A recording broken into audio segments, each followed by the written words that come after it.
This is Tom Morgan from The Leading Edge, and I am overjoyed today to introduce Philip Shepherd, an author and teacher on the topic of embodiment. I've been following Philip's work for many years. I've always regarded him as kind of a spiritual successor to the thinker who's had the greatest influence on my life, Dr. Iain McGilchrist. One of the criticisms leveled at Dr. McGilchrist's work, I think perhaps a little unfairly, is that there's not enough kind of how-tos. There's not enough, how do I bring this incredible model of reality and of the brain into the real world and into my daily practice. And really, since I read Philip's book, Radical Wholeness, I felt that this was pointing towards something incredibly important. And there's an idea that came out of Philip's work that I just wanted to talk about before we hand this over to him, which is this idea of the slice of reality that we inhabit, not just as humans, but as humans in the West, is not the same way that many other people experience their reality. I'm not just talking about like earthworms not being able to see sunsets. I'm actually talking about culturally us being quite constrained. And one of the quotes from an extraordinary recent essay by Philip, which I'll link to in the show notes, he talks about how capitalism means headism. And it really unlocks something in me that, wow, like the head centricism of this society is something that is almost like the water that we swim in. And his book, Radical Wholeness, has these incredibly vivid stories about how different cultures experience the world in entirely different ways.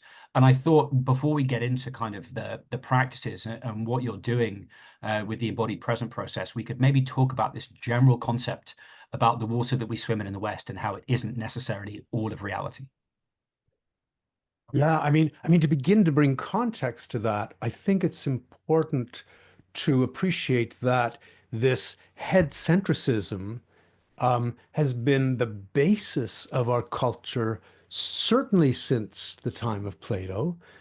In fact, it goes back to Parmenides, and we lay the blame on Descartes, but Descartes is a much further step. You look at Parmenides, who's really considered to be the source of Western philosophy. If you look at the genealogy of Western philosophy, it begins with Parmenides and goes to Plato and then branches out from there.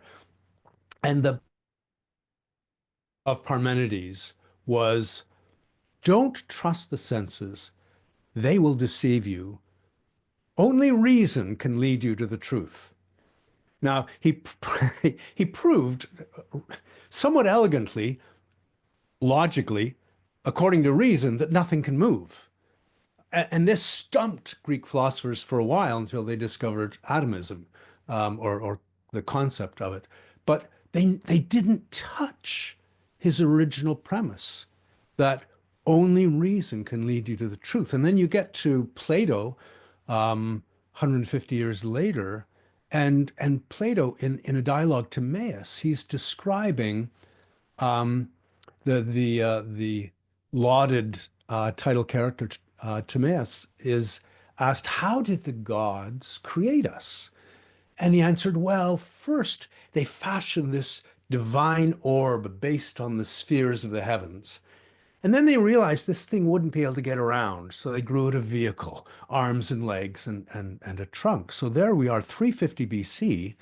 And the divinest part of us is the head, and the body is a mere vehicle.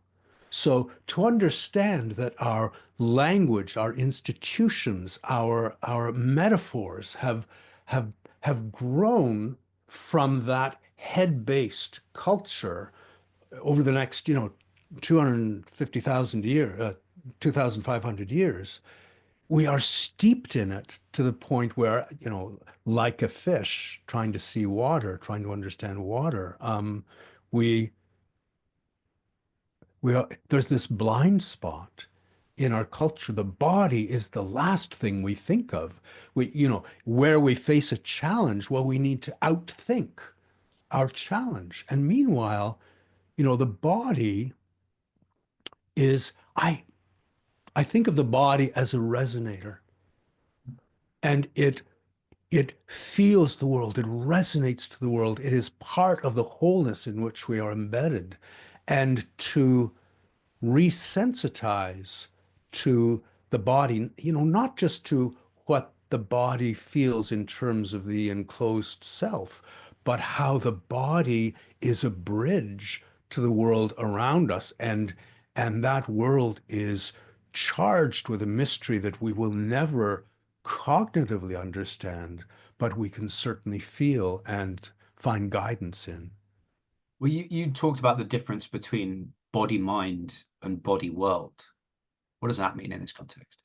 Yeah, so we're saying wholeness, we want, again, Descartes separating body and mind, and there's an really sensible argument to say that there's no differentiating them.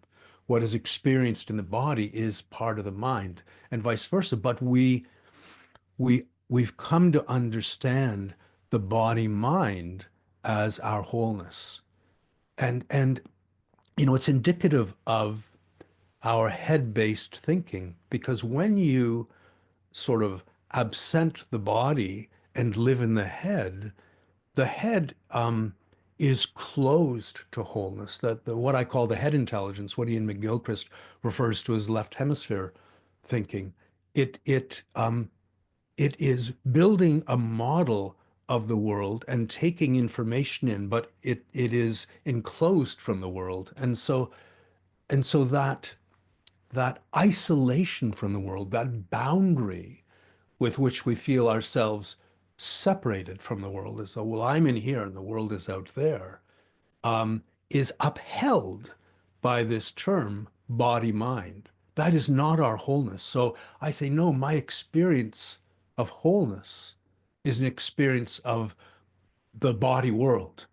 So it is only as I am in relationship with the world around me that my being is summoned into existence. You know, Descartes, I think, therefore I am. I say, no, no, no. I relate, therefore I am. And it is in our felt relationships that we are illuminated. You had this extraordinary line in that same piece, which is the reason you're not living in the present is because the present is not living in you. Yeah. And Yes. I tweeted it out and it got a bajillion likes. And then I put it at the end of one of my essays. And I just felt that there was something there that I was like, yes, that's it. Like, that's why we're on our phone all the time. And like, what do you think about that? So that, let me, the body is a resonator. Hmm. Right? And so to me, a singing bowl, there's the body and it sings to the present. The present passes through it and it resonates. But what happens in our culture is we sort of, we stuff that body full of our great ideas and our concerns and our anxieties and our aspirations and our self-doubts. And so the present, it's still going like this, but we're not even aware of it. We can't feel it. And so, to recover that availability of the body to the present, for me, embodiment sort of goes through two stages. And the first stage is to feel what is impeding the body's sensitivities. And our culture systematically desensitizes us to wholeness. I mean, you look at the school system and how you're made to sit still in a chair, and if you can't sit still, you're punished. And meanwhile, you're to fill your head with the right answers, the right ideas, and if you can do that, you're rewarded. And the body is demeaned. The body is put to sleep in the very realm that it shines, which is feeling the present. And so the first stage of embodiment is to feel what is shutting the body down, what has desensitized it. And as you integrate those stuck energies, you sort of recover that spaciousness. And then once again, you can open that bridge to the world and feel it coursing through you and informing you and touching you and guiding you. But our culture has this self obsession. It's like we're mesmerized by this goal of organizing the self in a successful way. And that self-organization is is exactly what impedes our ability to be present because I mean for me anyway, when I'm present, I am feeling myself being organized by the present, being informed by it, being drawn by it, being illuminated by it. And so that whole quality of in our culture, I'm in here and the present is out there. And then, to be present, I'm trying to reach it. I'm trying to join it, but it lives through you in every moment. And it's only through the body and the body returned to its natural spaciousness and groundedness that we feel the effortlessness of being present. Let's get into it then. Let's get into it. Let's get into the embodied present process. Like I've read your white paper, and it's clear you've got very differentiated views relative to a lot of the other things I've read on embodiment practices. Let's go. What do we need to know? Okay, let's take this.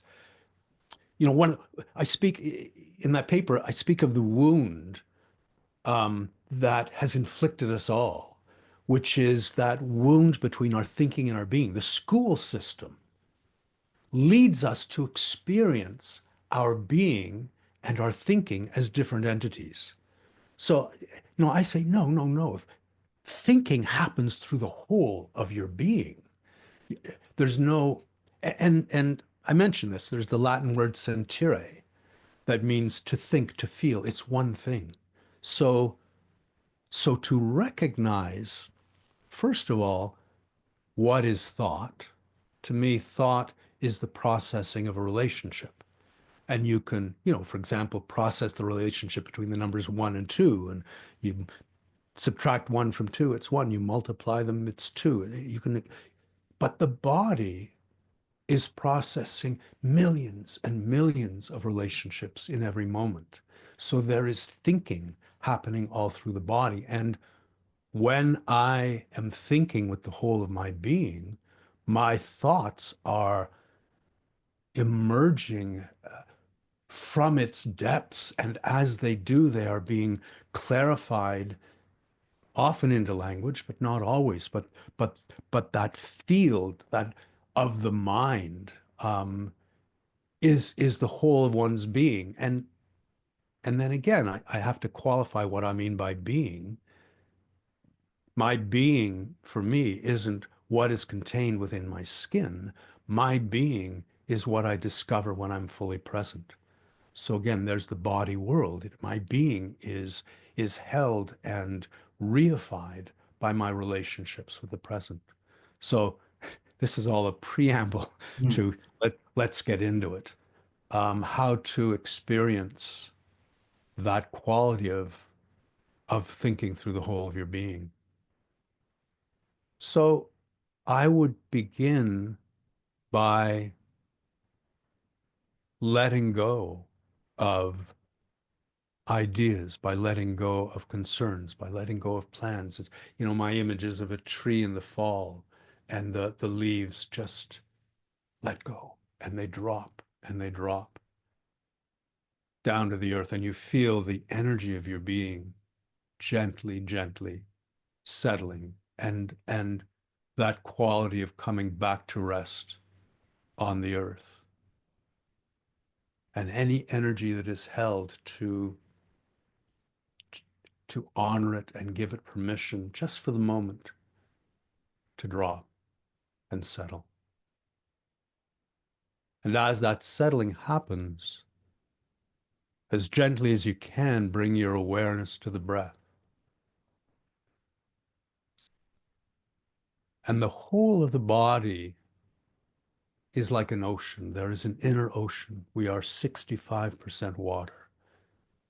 and to begin to feel the breath permeating, flowing like a tide through that inner ocean. So the breath isn't any longer experienced just in the chest or just in the belly. There is a breath wave, and it moves through the body, eventually down to the soles of your feet and up to the top of your head and down through the arms to your fingertips. And this gentle breath wave permeates the whole of you. And as it does, it's rendering your flesh back into its natural state of fluidity. So wherever the body is impervious to the breath, maybe understand that as a sandcastle at the edge of the ocean. And the breath wave washes up against it, and a little bit of it dissolves back into the hole. And the next breath wave washes up against it, and a little bit more dissolves back into the hole. And bit by bit, that breath wave draws the whole of the body back into a recognition of its inherent fluidity. And you feel that fluidity again from the soles of your feet to the top of your head. And the breath wave, like a tide, moves through that inner ocean. And then just for a moment, imagine that the head is a goldfish bowl. So you've now enclosed that upper part of the ocean from what lies beneath it. And to feel your thoughts swimming through that goldfish bowl. And to just kind of trace them, just to notice them, to feel them as they swim and appear and hide and reappear and move around. Just for the moment to experience your thoughts swimming through your head and to feel that happening. And at the bottom of the goldfish bowl, there's a valve. And that valve opens to the rest of the ocean. And those thoughts become curious and they swim down into the body. And they begin to explore. And you feel those thoughts swimming through, discovering, and allow them to be curious, allow them to go where they will. They might swim up the spine, they might swim down through the legs, and the thoughts are sensational. You feel them moving, you feel their curiosity, you feel the whole ocean of the body available to them. And they might swim down an arm, they might swim down through the pelvic bowl, wherever they wish to go. And you feel that sensational aliveness of the thoughts swimming through the body. And then bring your awareness to one of those thoughts and let it bump into another. And as it does, they begin to swim together. They bump into a third and it joins them. And this growing cluster of thoughts begins to bump into all the other thoughts and they begin to swim together. And wherever there's a thought off by itself, the cluster finds it and it joins that swimming cluster. And eventually there is a unity of the thoughts. They've all come together, and allow that cluster of thoughts to find its way to the solar plexus and feel it there. And then let it begin to slowly descend and it moves down through the belly, bit by bit, this unity of your thinking.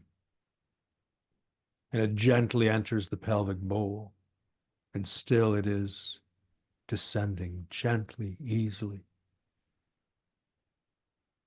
And you feel it dropping down through the pelvic bowl towards the pelvic floor.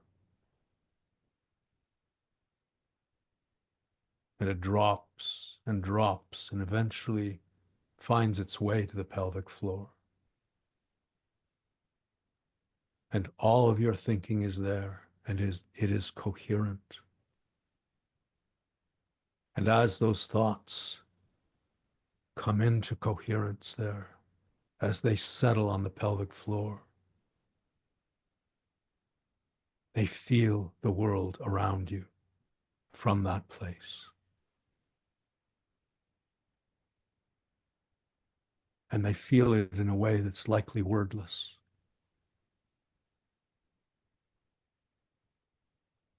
But the awareness of those thoughts gently dilates, gently dilates.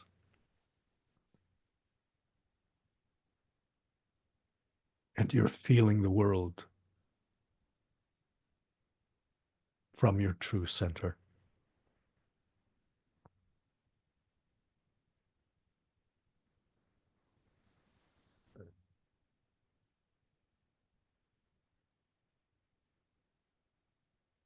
And that brings the practice to a formal close. But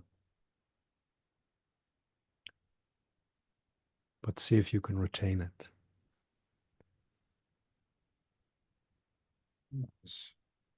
That was both unexpected and magical. Mm-hmm. It's funny, I was giggling to myself throughout because I used to write about your work many years ago when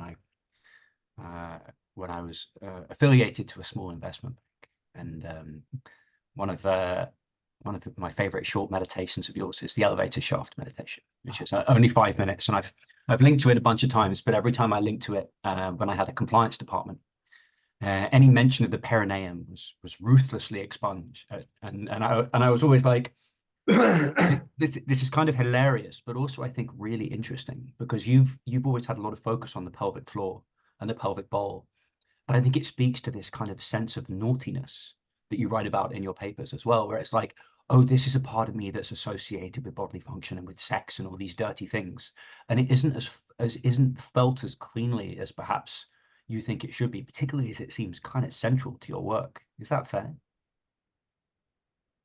So again, for me, there's this huge context to it Yeah. because, in the Neolithic, our center was in the belly. And you can see that in language. You can see it in art. Maria Gimbutas, this brilliant archaeologist, talked about navel stones on graves where they were marking their center. Well, we have headstones.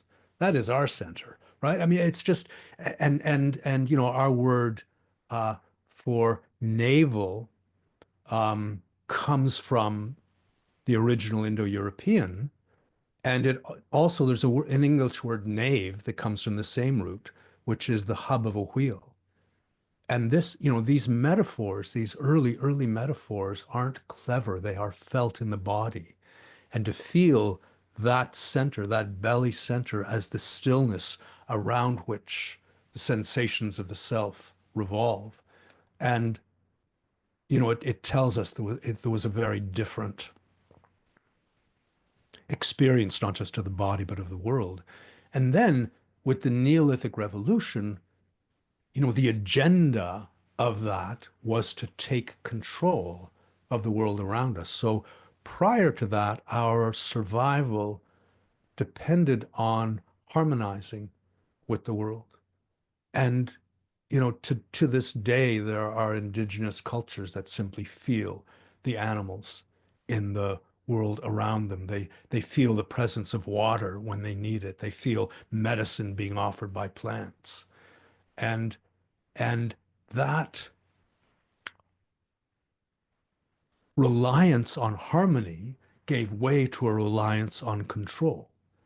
And as we began to take control, several things happened all at once. One is that our allegiance moved from the goddess to the god.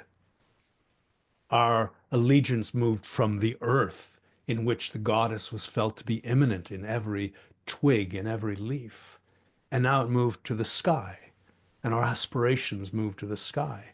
And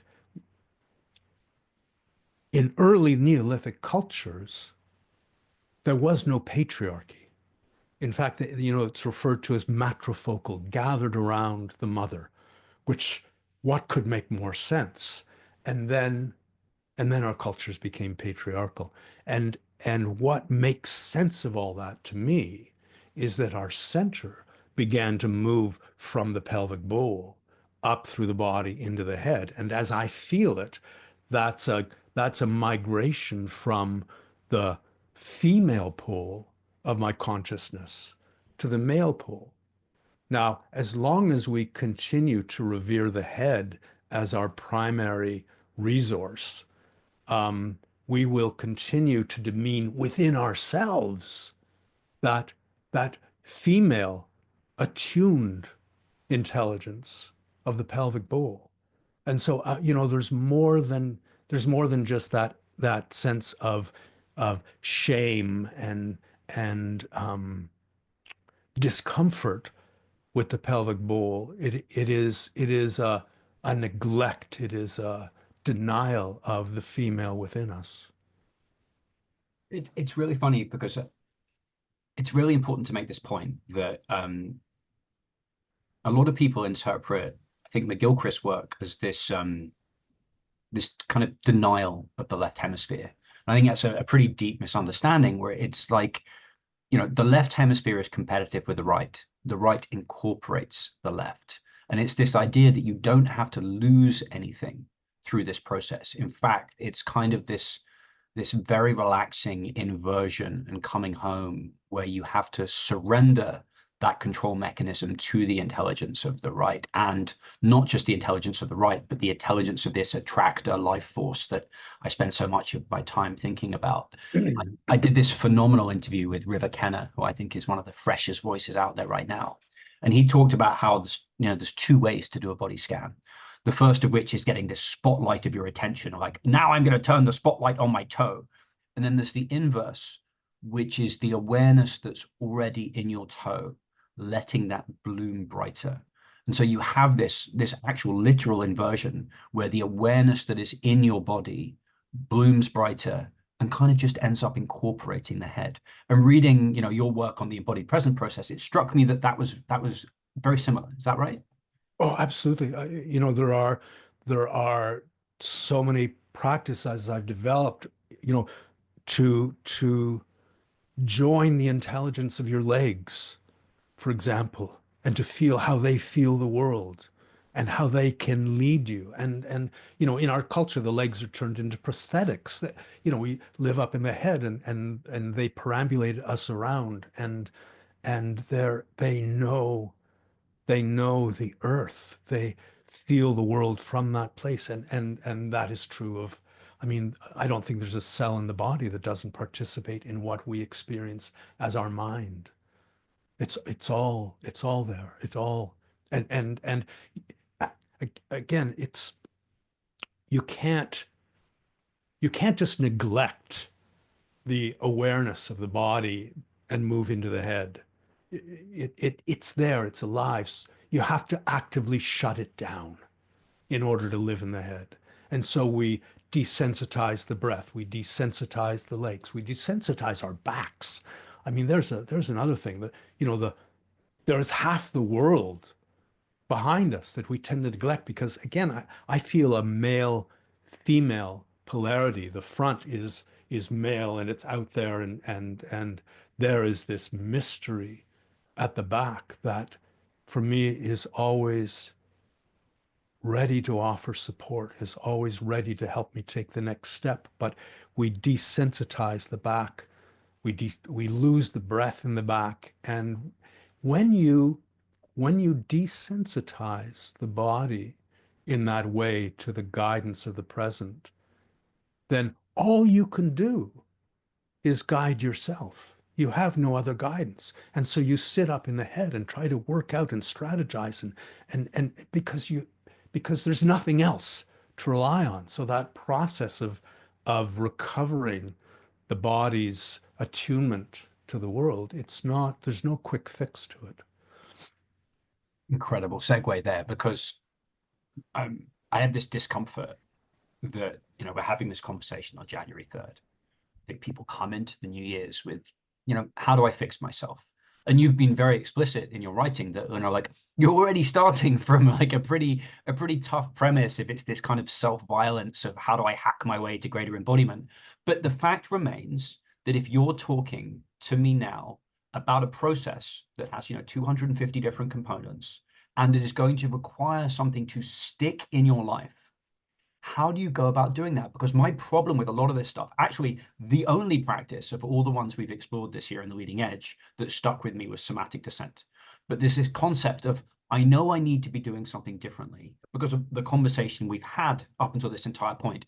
But the very mentality of knowing I need to do something differently and here's something I need to do that's going to make me better seems to be kind of self-defeating. Like, how do you even think about that? How do we start?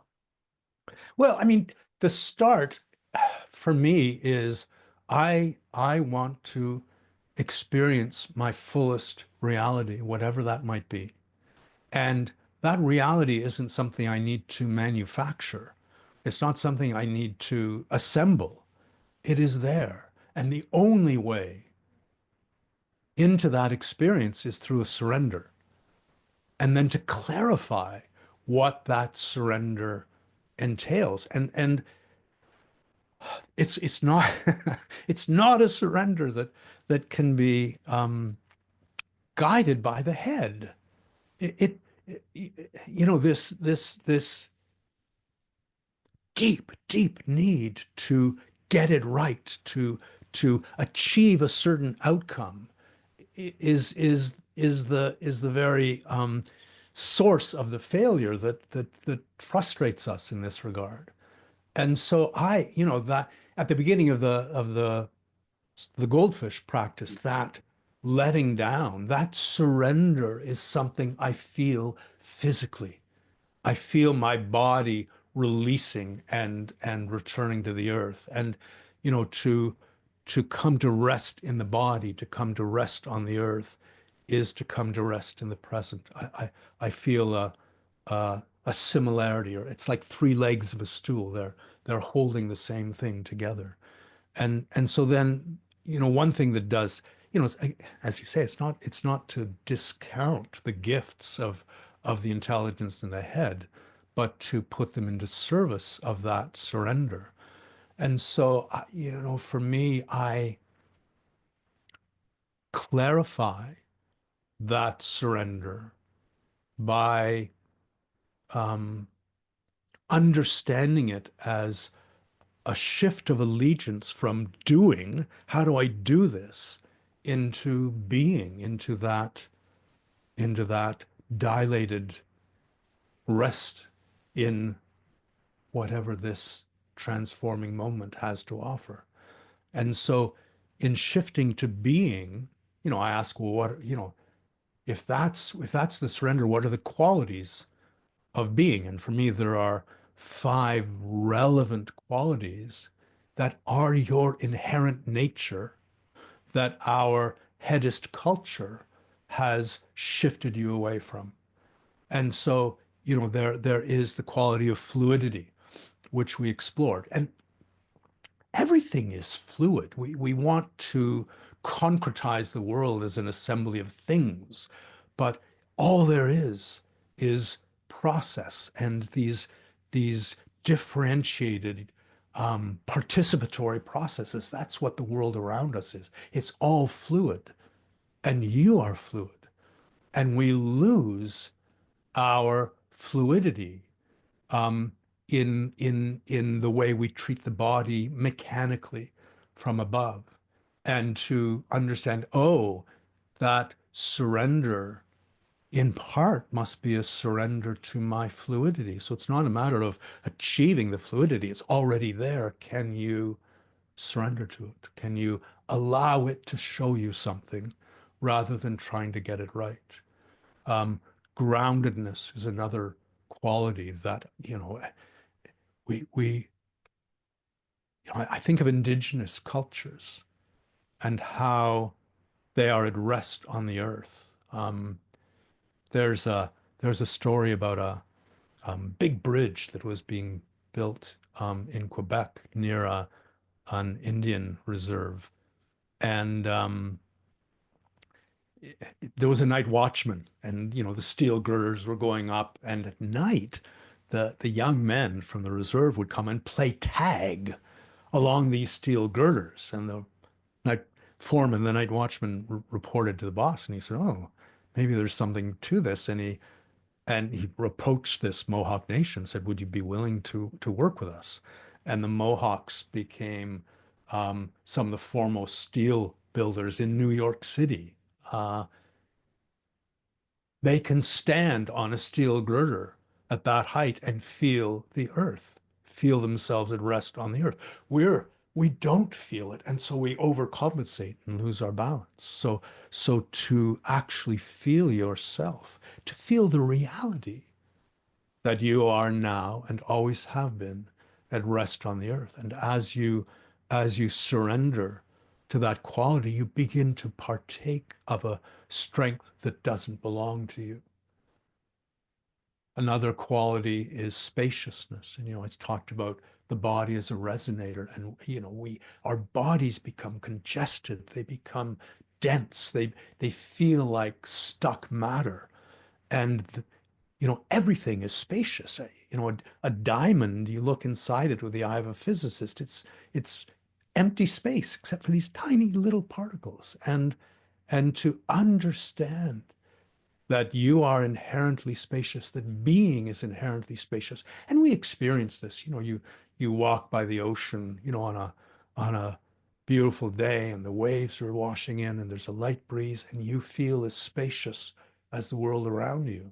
Or you're in your car, late for a meeting in rush hour traffic, and you're just congested. But that congestion is a shutting down of the body's spaciousness that ultimately has no real advantage, except that we think that if we isolate our thinking to the head, our chances of success are better. So how do you surrender to your spaciousness? And the center, that center in the belly, um, everything has a center. And there's this quality in nature where what is created through this dance of complementary opposites. And that dance often moves in a spiral, and every spiral has a center. And our the sun has a center around which the earth revolves, and the galaxy has a center. And we've tried to displace our center and put it in the head. And then we wonder why our lives are off balance. Your true center is there. It's waiting for you. And the fifth quality is attunement. Everything, everything attunes to everything. There's this exquisite thought experiment in a book by Paul Ruel called um, Chance and Chaos. And mathematical physicists said, what, what would happen if the gravitational field of an electron at the outermost fringe of the universe suddenly disappeared? And he did the calculations, and he realized that if you were tracking a molecule in the air of this room, it would go through about 50 collisions that it would otherwise have gone through, but then it would miss a molecule that it would have hit had that gravitational field been intact. That takes about a second. And after that second, every collision in the air around you would be different from what it would have been. And if you go outside the next day and there's a bit of turbulence in the air, you would see cloud formations that would be different. And you'd feel little gusts of wind that would be different because the gravitational field of a single electron had disappeared. Everything influences everything. Everything depends on everything else.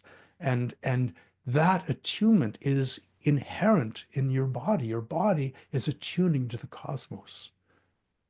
It's there. Can you surrender to it? Of all the woo-woo ideas that I've explored over the last sort of 5 to 10 years, the one that I'm coming down to is the one that's having actually, it's kind of one of the craziest ideas that's having the most practical impact on my life, which is this concept of responsive reality, to exactly the point you just made. That is, you're in relationship, you're in conversation with an intelligence that, all I will say, just exceeds your current understanding of that. And I think one way I deal with that is like, all right, what are the visible signs, right? What are the analytical signs where the world is trying to speak to me, and am I listening back? But there's also this thing that, as someone who's, as I think most people can tell, are reasonably disembodied and intellectualized, I'm also trying to identify certain signals. One of which is goosebumps whenever I hear truth, right? One of which is this warmth in my chest, this energetic excitement when I'm onto a topic that's going to bear fruit for me later, even though the source might be an alien transmission or some sort of Cypriot mystic. Like, I'll just trust in that faith. But there's also this concept of contraction. And the thing that maybe we haven't talked about yet is the role of emotion in this process, and the role of emotion and resonance. How do you think about the relationship or the reality playing out in your body? So for me, emotion is the body saying, pay attention to this. This is important. And it can be hate, it can be love, it can be anything. But but the emotion is alerting you to something that is important. Now, for me, paying attention to the emotion is a little like looking at the finger that's pointing to the moon. Mm. I think in our culture, you know, we it, it's important to feel the emotion, but the emotion is something moving through you. It's not, it can't be held. It can't be contained and examined. It moves, and then the next emotion comes. And you know, to have the body fully available to the emotion, it's like a breeze passing through you, and you are in relationship with the world, drawn to what you need to pay attention to. And without the emotion, we wouldn't recognize that. I want to respect this tension in my left hemisphere. To go back to what we were talking about practice and surrender. How do you come away from a conversation like this with a to-do list, but without a to-do list?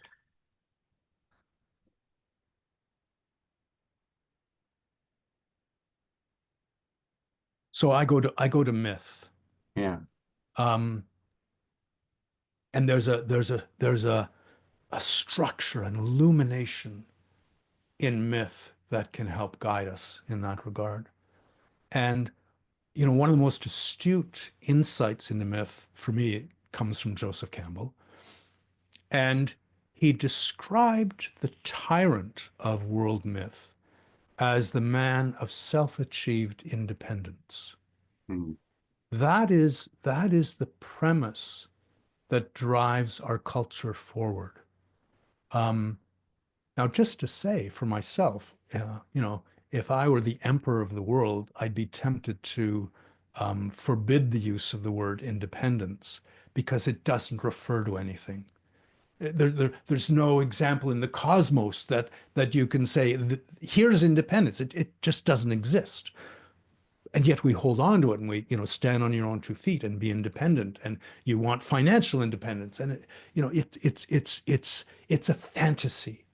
So we are in the clutches of a very dark tyrannical fantasy. And you know, at the basis of the tyrant's need to believe in independence is this idea, well, if I can secure the border around myself, then the world won't be able to get to me. I'll be safe. Um, and this idea of safety is another side to it, because ultimately life isn't safe. Mm. I mean, you're going to get hurt. You're going to feel grief and loss. You're going to be injured. You're going to die. If you're alive, you're not safe. And I think we generally understand that, but the corollary we draw from that is, well, then maybe if I'm less alive, I'll be more safe. And so we make our lives smaller. We reduce them into that independent state. And for me, sure, there's no guarantee of safety. I mean, it's good to look both ways before you cross the street, for sure. But what we have sacrificed is the security of our being. And that's something that no one can deprive you of, no circumstance can take from you. And that is that place of rest in the pelvic bowl where you drop down, and just that clear sense, I am. Whatever else might be happening, I am. And so the tyrannical um, desire for independence lives within your body, and to move from that aloneness into which we're conditioned, into the reality that this privilege of feeling this moment, of living this moment that has never been before, is shared with everything around you, is illuminated by everything around you. And so I think, one part of an answer to your question would be to reconcile for yourself that there is no independence.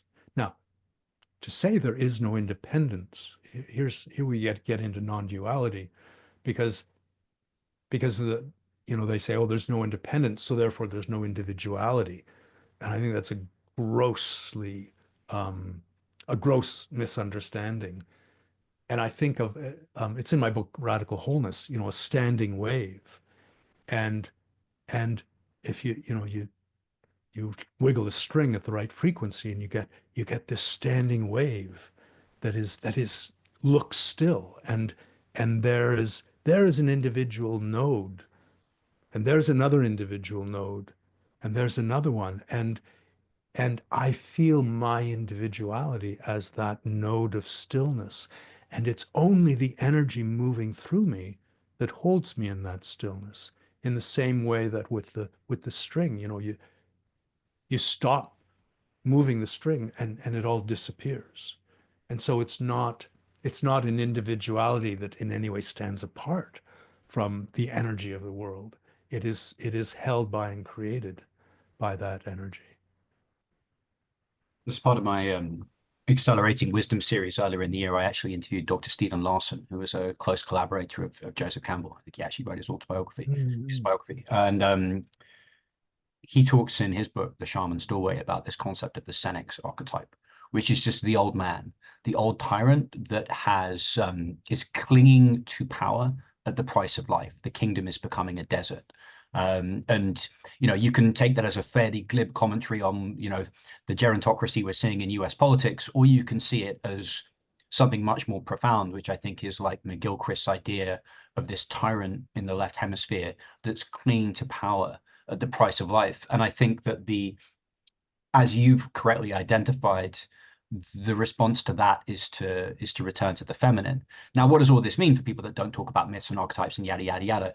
For me, the question that I've been tracking, really, I think for most of my life up until this point, and a question that reliably brings other people to tears when I raise it, is, does the universe love me? Which is this idea of, it's all very well to talk about surrender, but if we live in an inert box of atoms, or some sort of fake Darwinist dog-eat-dog environment, which is basically the crux of what we were taught at school and the way we look at capitalism, well, you'd be an idiot to surrender into that because you're not held. You'd be an idiot to make choices that reflect your true love and true desire because the universe itself is not loving. So, like, you're a fool. You're a fool if you make that leap. If it's because what if it's the wrong one? And I don't know how you go about feeling that more. Yeah, I mean, I go to, I go to, back to Joseph Campbell and the call of the hero, this the summons, which for me is a very tangible, palpable. It's what moves my life. And there's another great phrase in Joseph Campbell when he says, "Well, you can refuse the call, but if you do that, you consign yourself to a life of organized inadequacy." And I mean, it's such a gorgeous phrase, organized inadequacy. And our our obsession as a culture is with organizing. There's nothing we don't organize. It's the agenda of that left hemisphere of the head intelligence as I experience it. And um, you know, the primary aim of our organization is the self, is to organize the self. And so we feel our independence in the world and we take the spotlight of our attention and shine it on ourselves. But as we shine it on ourselves, we cast the world into darkness. And then we get busy organizing ourselves. And there's I mean, that is organized inadequacy. And I think people feel the depletion in their lives of freshness, of of that summons, of that deep purpose that is felt, and to understand that self-absorption, that agenda of self-organizing can only lead to staleness, um, out of the desperation of that recognition, to begin to soften into the world around us. Campbell, as I think most people know, was very heavily involved in influencing Star Wars, and he talks about when Darth Vader's helmet comes off, and he says that when you see Darth Vader's face for the first time, he's an unformed man. He's sort of this amorphous robotic figure, and he was someone that represents someone that never escaped the machine. And I will often look at the guys in the fleece vests on Park Avenue, we were walking around, and a lot of them just look like unformed men. And I think that there's this idea, one Campbell said something that took me years to understand, which is, he in The Power of Myth, he was asked what the purpose of myth was, and he said, sometimes the mind rambles on and wants things that the body doesn't want, and the purpose of myth was to harmonize the mind and body. And I think when people ask me why I'm doing any of the things that I'm doing, it was the understanding that came primarily out of McGilchrist, that the start of the hero's journey is stasis. And it's this niggling cognitive dissonance that something is not right. And then there's the call, which is the interest in something that doesn't really make sense, and towards a career where there's quote unquote no money in it. And for me to understand over years that call, because it comes from the right hemisphere, that's non-verbal, non-logical, emotional, somatic, it can be trusted. Now, it can't be trusted 100%. You're going to make some dumb decisions, as I've exemplified with my life, but it can be trusted. It can be upweighted in your decision-making process, perhaps a little more than we do currently as a society. And that little more is what I'm focused on helping people with. Yeah, and just to add to that, I'm I'm not aware in my life anymore of making decisions.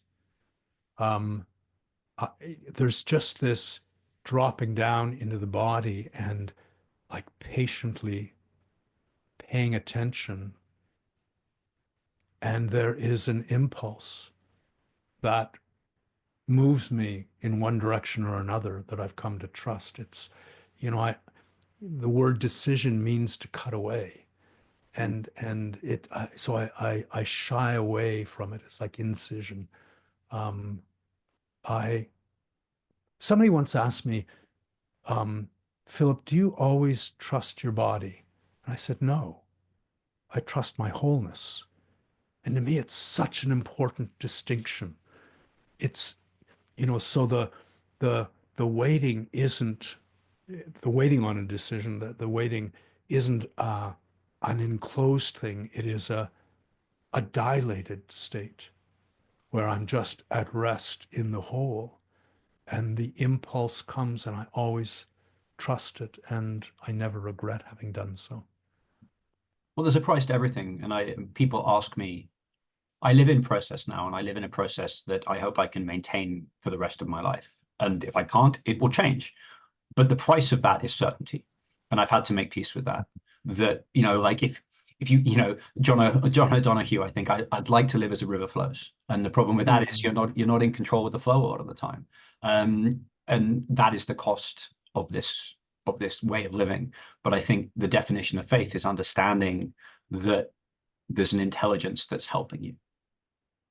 Yeah, and I personally, I feel known by the present more intimately than I could know myself. And the intelligence that guides me is always guiding me towards wholeness, even when it feels like an insult to my being. You know, I think of Meister Eckhart, the eye through which I see God is the same eye through which God sees me. That our word consciousness, if you go back etymologically, means to be mutually aware. It's relationship, and it's not one-way relationship. It is exchange. And and that mutual awareness is one. When I feel the present as a whole, it is a mindful presence. Um, and that is what I trust far more than any ideas I might wish to contain it in.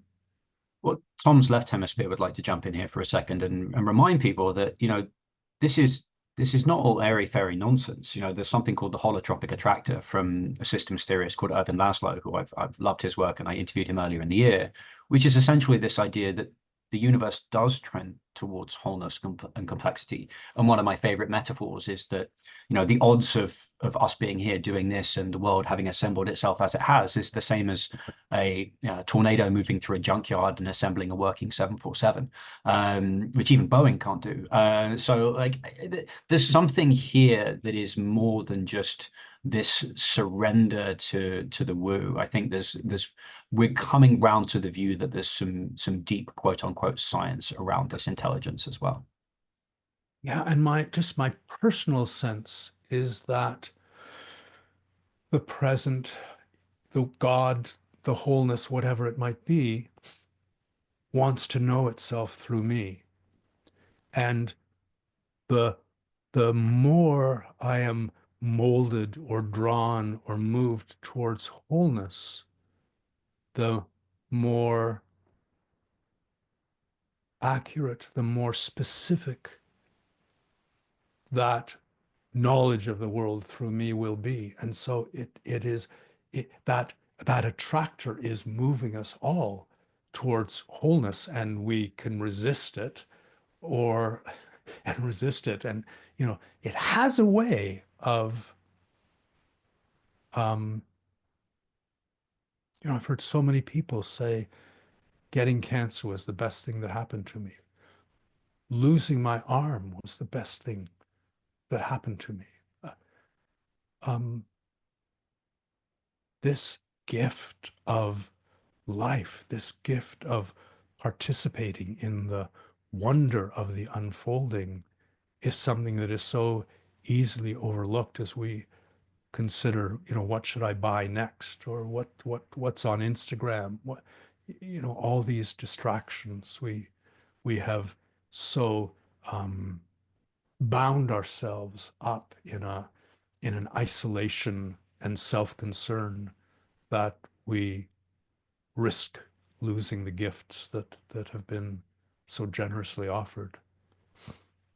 This conversation has flowed such that you've you've said in the previous sentences words or phrases that I wanted to ask about next, and the first word that was coming to my mind about this conversation we're having is this concept of a gift.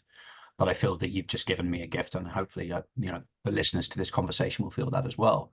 As we come up on the hour, um, how do you want to share this gift with other people? How can people learn more about your work? What is next for the embodied present process, and where are we going from here? I do teach workshops um, uh, in America, in Europe, and I haven't been to Australia for a couple of years, but Australia and New Zealand as well. I love the in-person thing. I have online. There's an online workshop um, starting January 9th. There's a series of 4 online workshops called The Body's Way. And you can cherry pick one or another, or you can buy the whole um, series at a discount.